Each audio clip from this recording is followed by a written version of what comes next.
ये बात उन दिनों की है जब बुद्धा मरवन में अपना समय व्यतीत कर रहे थे। इस समय तक बुद्ध की प्रसिद्धि दूर दूर तक फैल चुकी थी। बहुत दूर दूर से लोग अपनी चिंताओं और परेशानियों का समाधान हेतु बुद्ध के पास आते थे। ऐसे ही एक दिन जब बुद्धा मरवन में अपने शिष्यों को प्रवचन दे रहे थे, तभी एक अधेड़ उम्र का व्यक्ति अपने नौजवान पुत्र को अपने साथ लिए बुद्ध की तरफ चला आ रहा था।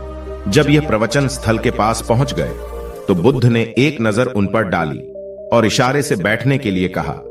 जब प्रवचन समाप्त हो गए और सभी लोग वहां से चले गए तो बुद्ध ने उस व्यक्ति को अपने पास बुलाया और बैठने के लिए कहा। वहां चारों तरफ हरियाली छाई हुई थी। मौसम बहुत सुहाना था और तरह तरह के पक्षियों की आवाजें गूंज रही थी। ऐसा नजारा देखकर उस व्यक्ति को अंदर से असीम शांति महसूस हो रही थी। इसके बाद बुद्ध ने उस व्यक्ति से आने का कारण पूछा तो इस पर व्यक्ति ने कहा, तथागत, मैं 2 दिन की लंबी यात्रा करके अपने पुत्र को आपसे मिलवाने लाया हूं। ये मेरा इकलौता पुत्र है और ये हर समय थका थका रहता है। ऐसा लगता है जैसे इसके अंदर कोई जान ही ना हो। इसका स्वभाव भी काफी चिड़चिड़ासा हो गया है। अगर हम इससे कुछ भी कहते हैं तो यह हमारी छोटी छोटी बातों पर गुस्सा हो जाता है। इसके देखने की क्षमता भी उम्र से पहले ही कमजोर हो गई है और इसके बाल भी सफेद पड़ने लगे हैं। इतनी कम उम्र में इतनी बड़ी उम्र का लगना, मुझे तो कुछ समझ नहीं आ रहा है। तथागत, मैं अपने पुत्र के स्वास्थ्य को लेकर बहुत चिंतित हूं। जब मैं अपने पुत्र को वेद जी के पास लेकर गया तो उन्होंने कुछ औषधि दी और कहा, अपने पुत्र को तनाव कम लेने के लिए कहो। वो अपने दिमाग में बहुत अधिक तनाव लेता है, इसलिए उसकी ऐसी हालत हो गई है। लेकिन मैंने उसको बहुत समझाने के बाद भी तनाव का मतलब समझ नहीं आया। मुझे नहीं पता कि तनाव होता क्या है, यह किन कारणों से आता है और उसे कैसे अपने पुत्र के दिमाग से निकालूं। लेकिन मुझे सबसे पहले तो यह समझना है कि तनाव होता क्या है। इसीलिए तथागत मैं आपके पास आया हूं। कृपया आप मेरी समस्या का समाधान कीजिए।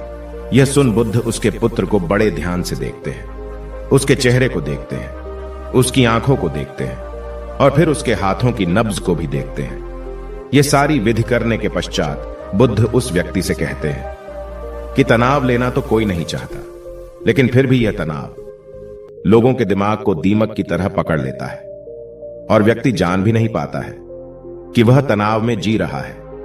लेकिन अगर व्यक्ति तनाव के कारणों को अच्छे से समझ लेता है और तनाव के बारे में कोई ऐसा पैमाना बना लेता है जिससे वह जान सके कि वह कितने तनाव में है, तो वह इस समस्या का समाधान भी खोज सकता है। सबसे पहले तो तुम ये समझो कि तनाव होता क्या है। जब भी कोई व्यक्ति कोई काम कर रहा होता है लेकिन उसका मन कहीं दूर भटक रहा होता है, कल्पनाओं में होता है, तो उसके शरीर और मन के बीच एक दूरी पैदा हो जाती है। यह दूरी जितनी अधिक होगी, व्यक्ति उतनी ही ज्यादा बेहोशी की अवस्था में होता है और शरीर व मन के बीच की इसी दूरी और खिंचाव को तनाव कहा जाता है। आखिर कोई पसंदीदा खेल खेलने के बाद व्यक्ति चुस्ती और प्रसन्नता से क्यों भर जाता है, जबकि उसने तो अपने शरीर को थकाया है। लेकिन समझने वाली बात यह है कि खेलते समय मन और शरीर एक साथ पूरी तरह से उस खेल में केंद्रित होते हैं, जिससे शरीर और मन के बीच दूरी पैदा नहीं होती और कोई तनाव पैदा नहीं होता। और अगर दिमाग में कोई तनाव था तो वो भी दूर हो जाता है। लेकिन इसके विपरीत, जब हम कोई ऐसा काम करते हैं जो हमें पसंद नहीं है, तो हमारा शरीर तो उस काम को कर रहा होता है, लेकिन हमारा मन कहीं दूर कल्पनाओं में भटक रहा होता है, जिससे शरीर और मन के बीच एक दूरी पैदा हो गई और तनाव ने जन्म ले लिया। इसीलिए व्यक्ति को एक समय पर सिर्फ एक ही काम करना चाहिए और अपने तन और मन की सारी शक्ति उसी एक काम पर लगा देनी चाहिए, जिससे व्यक्ति के अंदर तनाव पैदा ही ना हो। इसके बाद बुद्ध ने कहा, तनाव पैदा होने के मुख्य 8 कारण होते हैं और जिसने इन कारणों को समझ लिया वो जीवन भर तनाव मुक्त रह सकता है। मुख्य कारणों में सबसे पहला कारण है अति महत्वाकांक्षी होना। महत्वाकांक्षी होना अच्छी बात है, लेकिन क्या कभी आपने इस बात पर ध्यान दिया है कि इंसान के लक्ष्य कभी पूरे ही नहीं होते हैं। उसका एक लक्ष्य पूरा हुआ नहीं कि वह दूसरे की तरफ भागने लगता है, दूसरा पूरा हुआ तो तीसरे की तरफ, और इस तरीके से वो अपने लक्ष्यों को पाने के लिए जिंदगी भर गोल गोल घूमता रहता है।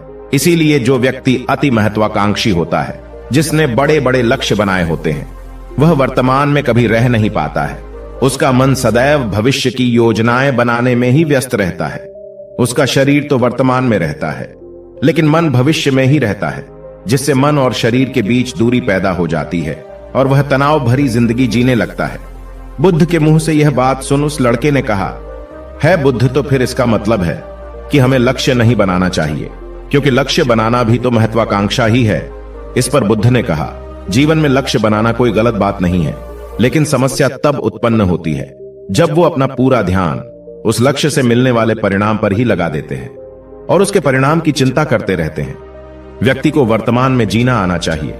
आप लक्ष्य बनाइए और उस लक्ष्य की प्राप्ति के लिए कड़ी मेहनत करिए, लेकिन साथ ही साथ आपको इस बात का भी ज्ञान होना चाहिए कि आप अभी वर्तमान में जी रहे हैं और वर्तमान ही सत्य है। बुद्ध ने आगे कहा, तनाव का दूसरा सबसे बड़ा कारण है ईर्ष्या करना है। जब व्यक्ति ईर्ष्या और जलन से भर जाता है तो उसका मन अंदर से सड़ने लगता है। ईर्ष्या एक आंतरिक घाव है। आंतरिक घाव यानी मन का घाव। व्यक्ति के शरीर का घाव तो भर सकता है, लेकिन मन का घाव कभी नहीं भर सकता। इसीलिए व्यक्ति को दूसरे की खुशी और तरक्की से कभी ईर्ष्या नहीं करनी चाहिए, क्योंकि ईर्ष्या तनाव का कारण है। इसके बाद बुद्ध ने तनाव का तीसरा कारण बताते हुए कहा कि आरुषिपूर्ण काम न करना, इससे भी मन में तनाव पैदा होता है। जो काम करना हमें पसंद ही नहीं है, जिस काम में हमारी रुचि ही नहीं है, उस काम में हमारा मन लग ही नहीं पाएगा। हमारा शरीर तो वहीं बैठा रहेगा, लेकिन हमारा मन कल्पनाओं की उड़ान भरेगा, जिससे शरीर और मन के बीच दूरी पैदा हो जाती है और व्यक्ति तनावग्रस्त हो जाता है। इसीलिए इंसान को हमेशा अपनी रुचि के अनुसार ही कार्य करना चाहिए। अगर व्यक्ति ने यह पता कर लिया कि उसे कौन सा काम करना पसंद है और वो उसी काम को अपने जीवन का लक्ष्य बना लेता है, तो फिर वो काम उसके लिए काम नहीं बल्कि एक खेल बन जाता है। फिर बुद्ध ने कहा, तनाव का चौथा कारण होता है किसी दूसरे से अच्छा रखना। बुद्ध ने उस व्यक्ति की ओर इशारा करते हुए कहा, एक पिता होने के नाते तुम्हारी अपने पुत्र से बहुत सी अपेक्षाएं होगी कि तुम्हारा पुत्र एक बहुत ही कामयाब इंसान बने, तुम्हारा नाम रोशन करे, जैसा तुम चाहते हो उस तरह का जीवन जिए, तुम्हारी हर बात माने। लेकिन क्या आज तक कभी किसी की सारी अपेक्षाएं पूरी हुई है?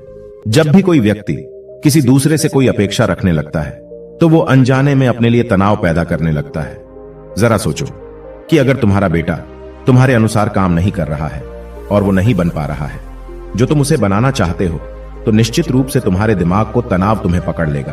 तुम तनाव से भरा जीवन जीना शुरू कर दोगे और इस तनाव के बस में आकर तुम ऐसा व्यवहार करोगे, ऐसी बातें करोगे कि तुम्हारा अपने पुत्र के साथ संबंध और भी खराब होता चला जाएगा। इसीलिए व्यक्ति को जितना हो सके उतनी कम अपेक्षाएं दूसरों से रखनी चाहिए, और अगर पूरी तरह से तनाव मुक्त रहना है तो दूसरों से अपेक्षा रखना ही बंद कर दो। इसके बाद बुद्ध ने कहा कि शारीरिक कष्ट भी इंसान के तनाव का एक कारण होता है। जब व्यक्ति किसी शारीरिक पीड़ा से गुजर रहा होता है तो उसका पूरा ध्यान अपने उस शारीरिक दर्द पर होता है और वो पूरे दिन बस उसी के बारे में सोचता रहता है, जिससे उसका मन दुख के विचारों से भर जाता है और ऐसी स्थिति में व्यक्ति तनावग्रस्त रहने लगता है। यह सुन उस व्यक्ति ने कहा कि हे बुद्ध, शारीरिक दुख तो किसी भी व्यक्ति को हो सकता है, तो फिर क्या हुआ? व्यक्ति जीवन भर तनाव में ही जिएगा? इसका जवाब देते हुए बुद्ध ने कहा कि इंसान को यह बात समझनी चाहिए कि हमारा जीवन दुखों का आधार है। जैसे जैसे हमारा जीवन आगे बढ़ता है, इसमें दुख आते हैं, बीमारियां आती है और फिर अंत में मृत्यु भी आती है। तो बीमारियां इंसान के जीवन का अभिन्न अंग है, कोई इनसे बच नहीं सकता। बस किसी किसी के जीवन में यह समय से पहले आ जाती है तो किसी के बाद में आती है। जब इंसान का मन इस बात को अच्छे से समझ लेगा तो फिर वह अपनी बीमारी के बारे में सोच सोच कर ज्यादा तनाव नहीं लेगा, क्योंकि यह हमारे जीवन का अभिन्न हिस्सा है और इसके लिए व्यक्ति को शारीरिक रूप से भी अभ्यास करते रहना चाहिए। अपने जीवन में व्यायाम और स्वस्थ जीवन शैली को भी जगह देनी चाहिए ताकि उसका शरीर लंबे समय तक निरोगी रहकर सही से काम कर सकें। तनाव का अगला कारण होता है अपनी योजनाओं को समझने के लिए समय न देना।